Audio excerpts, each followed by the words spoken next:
devant, ça évitera que tout le monde doit tourner la tête. Pardon. Bonsoir à tous. On aurait pu prendre quand même à la caméra, c'est pas un problème. Oui, bien sûr, mais ça oblige tout le monde à tourner la tête, ce qui n'est pas très agréable. Bonsoir à tous.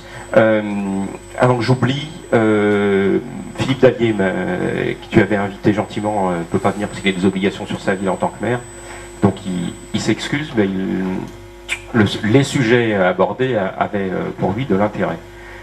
Il aurait pu apporter une expérience différente qui est celle d'une commune voisine. Et Bruno ou Alain auraient pu effectivement parler de leur expérience régionale, mais Bruno ne pourra pas en tant que candidat et déclarer, donc les choses sont ainsi. Moi je vais vous parler de 3 points sur mon expérience récente, en précisant bien évidemment à l'avance que, comme l'a indiqué Alain très justement, le monde n'était pas parfait avant 2008 non plus. Vous savez, en démocratie, les choses avancent doucement. D'ailleurs, même la loi sur les conseils de quartier est assez récente en fait dans les textes. Et d'ailleurs, nous avions eu la charge à l'époque de commencer à les appliquer avec comment dire, certaines difficultés inhérentes au conseil de quartier. Il suffit d'aller voir dans toutes les grandes villes qui les pratiquent depuis très longtemps. C'est jamais très simple. C'est jamais très simple. Alors, je voudrais vous parler du conseil municipal, du fonctionnement des commissions municipales dans lesquelles les élus jouent un rôle que vous ne percevez pas mais qui est important, et je parlerai des conseils de quartier et du rôle des élus avec les conseils de quartier, et ça me semble important également. Alors, sur le conseil municipal, il y a des travers très importants dans le fonctionnement actuel.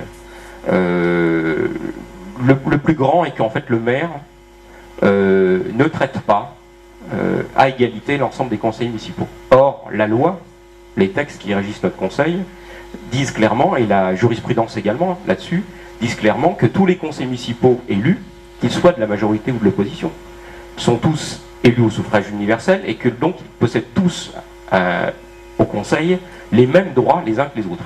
En l'occurrence, ça veut dire que tout le monde a le droit de prendre la parole sur tous les sujets qui intéressent la commune, qui sont mis à l'ordre du jour par le maire, et tout le monde peut s'en exprimer. Et alors le maire, lui, évidemment, a une solution radicale, c'est que il va traiter les individus différemment les uns des autres.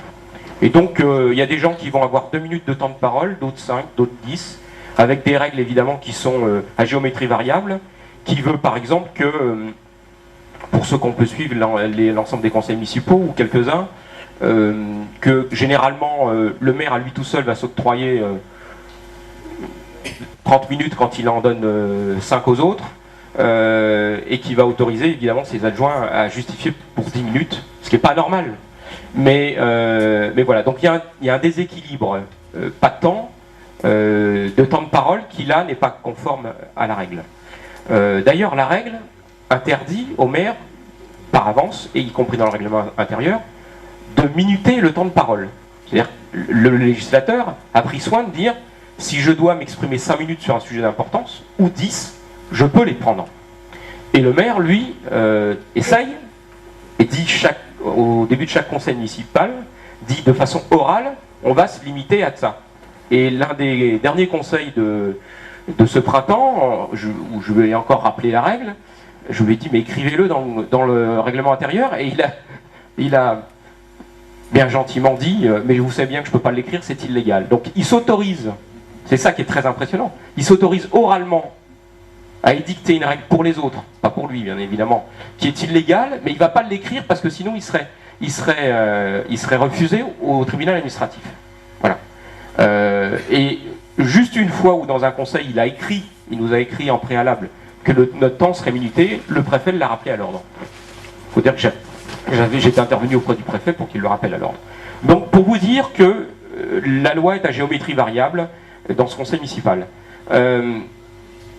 Plus grave, me semble-t-il, c'est que non seulement le temps de parole n'est pas le même pour tous, mais en plus,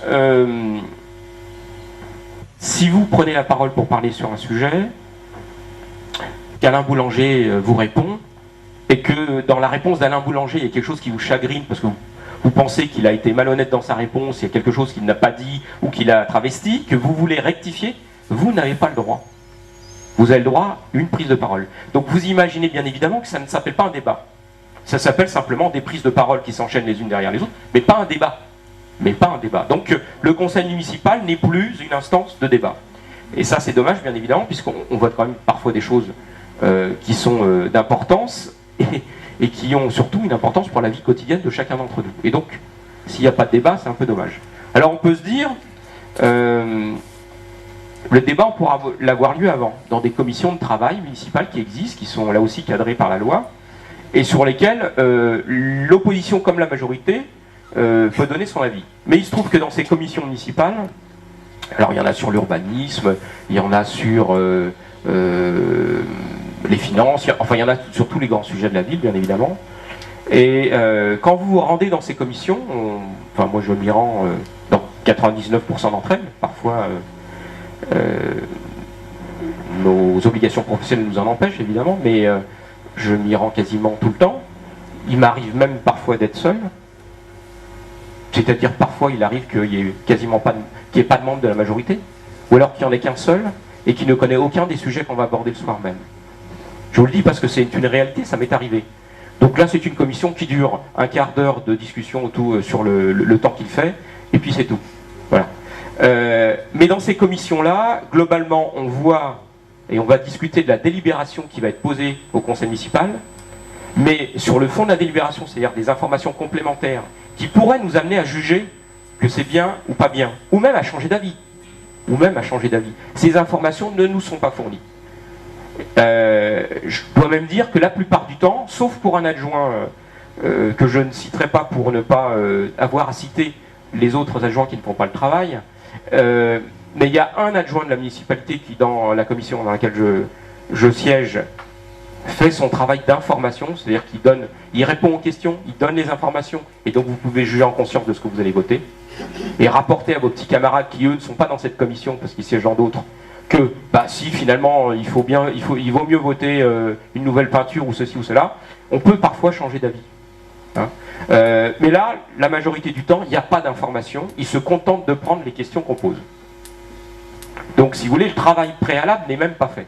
Ce qui explique d'ailleurs, puisqu'ils auraient intérêt finalement à livrer des informations pour que, s'ils pensent que ce qu'ils font est bien, et même très bien, finalement avec les arguments qu'ils ont d'un président d'association qui lui invitait tous les élus, qui s'est vu reprocher par un adjoint au maire, qui lui a dit clairement que s'il invitait les élus de l'opposition, on lui sucrerait sa subvention.